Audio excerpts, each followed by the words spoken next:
யோவான்.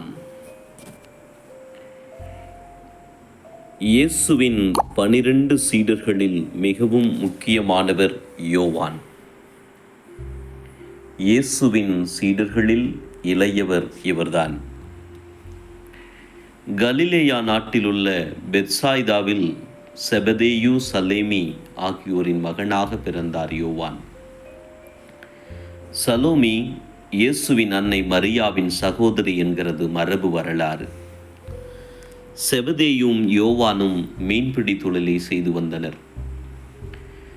திருமுழுக்கு யோவான் மனம் திரும்புங்கள் என அறைவு கூவல் விடுத்த போது யோவான் அவர் போதனைகளால் கவரப்பட்டார். பின்னர் திருமுழுக்கு யோவான் இயேசுவை மீட்பராக அடையாளம் காட்டிய போது இவரும் இயேசுவின்பால் மிகுந்த ஈடுபாடு கொண்டார். இயேசு அழைத்தபோது தனது மீன்பிடி தொழிலை அப்படியே விட்டுவிட்டு இயேசுவை பின்தொடர்ந்தார். அதன்பின் இயேசுவின் அன்புக்குரிய சீடர் எனும் பெயரை பெற்றார். சீமோன் பேதுரு, யாக்கோப்பு மற்றும் யோவான் 3 பேரும் தான் இயேசுவின் மிக நெருக்கமான சீடர்களாக இருந்தனர். யோவானும் யாக்கோபும் சகோதரர்கள். ஒரு முறை தொழுகை கூட தலைவர் யாயிரின் மகள் இறந்துவிட்டாள். அப்போது இயேசு பேதுரு, யாக்கோப்பு மற்றும் யோவான் 3 மட்டும் தன்னோடு அழைத்து கொண்டு சென்று இறந்த சிறுமியை உயிரோடு எழுப்புகின்றார். இன்னொரு முறை இவர்கள் 3 ஒரு உயர்ந்த மலைக்கு சென்று இயேசு உருமாறுகிறார். அவரது முகம் கதிரவனின் முகம் போலானது. மோசேயும் எலியாவும் அங்கே தோன்றி அவரோடு பேசிக் கொண்டிருக்கிறார்கள். இயேசுவின் மரணத்துக்கு முந்தைய நாள் இரவில் அவரது தனது விண்ணக தந்தையிடம் பிரார்த்தனையில் ஈடுபட்ட போதும் இதே 3 கூட்டணியை தான் அவர் கூட வைத்திருந்தார். அப்படி இயேசுவின் பயணத்தின் முக்கியமான இடங்களில் எல்லாம் கூடவே இருந்தவர் எனும் பெயர் இந்த யோவானுக்குண்டு. யோவானும் யாக்கோபும் நீர் அரியணையில் இருக்கும்போது எங்களை உமது 2 பக்கமும் அமர வையுங்கள் என்று கேட்டார்கள். இயேசுவோ அது தனது தந்தையின் விருப்பப்படி நடக்கும் என்றார். இயேசுவின் பணிவாழ்வில் கூடவே நடந்த யோவான் இயேசு சிலுவையில் தொங்கிக் கொண்டிருக்கையிலும் அருகே நின்றிருந்தார். இயேசுவின் சீடர் என அடையாளப்படுத்தி கொண்டால் படுகொலை செய்யப்படவும் வாய்ப்புண்டு.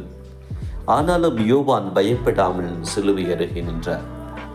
இயேசுவின் மீது தனக்கிருந்த அன்பை வெளிப்படுத்தினார். எனவேதான் பின்னர் அன்பில் அச்சத்திற்கிடமில்லை, மாறாக நிறை அன்பு அச்சத்தை அகற்றிவிடும் என தனது நூலில் எழுதினார்.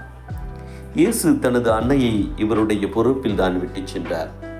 இயேசு இறந்தபின் யோவானும் பேதுருவும் மீண்டும் மீன்பிடிக்கும் தொழிலுக்கு திரும்பினர்.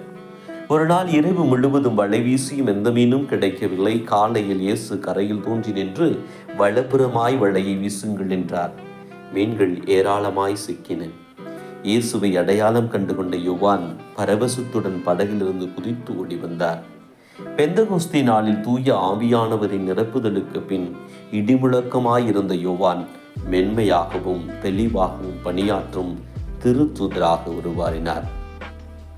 கிறிஸ்துவம் வளர முக்கிய பங்காற்றினார். எபேசு நகரில் பணியாற்றினார். சின்ன ஆசியாவிலிருந்து 7 திருச்சபைகளும் இவரது கண்காணிப்பின் கீழ் இருந்தது. இவர் திருச்சபையின் தூண்களில் ஒருவர் என இவரை பற்றி பவுல் குறிப்பிடுகின்றார். பைபிளில் உள்ள யோவான் நற்செய்தி, யோவான் 1, யோவான் 2, யோவான் 3 நூல்கள் மற்றும் திருவெளிப்பாடு போன்றவை இவர் எழுதிய நூல்கள். பைபிளில் இடம்பெறாத பாரம்பரிய தகவல்களின் அடிப்படையில் இவர் ரோம பேரரசர் டொமிட்டியன் காலத்தில் பெரும் துன்புறுத்தலுக்கு ஆளானார். ஒருமுறை கொதிக்கும் எண்ணெய் தொட்டியில் வீசப்பட்டார். ஆனாலும் இறைவன் அவரை காப்பாற்றினார். பத்மூத்துவில் சிறைவாசம் பெற்றார். அங்கிருக்கும் போதுதான் பைபிளின் மிக முக்கியமான நூல்களின் ஒன்றான திருவெளிப்பாடு நூலை எழுதினார். பின்பு பேரரசர் நிர்வாக காலத்தில் விடுதலையானார். தொடர்ந்து இறைப்பணி செய்தார். வயது மூத்தவராக எழுந்து நடக்க வலுவில்லாமல் இருந்த போதும் தன்னை சந்திக்கும் அனைவரிடமும் குழந்தைகளே, ஒருவரில் ஒருவர் அன்பாயிருங்கள் என்பார். கடைசியில் பேரரசர் டிரோஜன் காலத்தில் இயற்கை மரணம் எய்தினார். இயேசுவின் சீடர்களில் படுகொலை செய்யப்படாமல் நீண்ட நாட்கள் வாழ்ந்த ஒரே சீடர் இவர்தான். அன்பாகவே வாழ்ந்த இயேசுவின் சீடரான யோவான் தாழ்மையுடன் அன்பை போதித்தார். அந்த தாழ்மையையும் அன்பையும் வாழ்க்கையில் கொண்டிருக்க வேண்டும் என்பதை நாம் அவரிடமிருந்து கற்றுக்கொள்ள வேண்டிய முக்கியமான பாடமாகும்.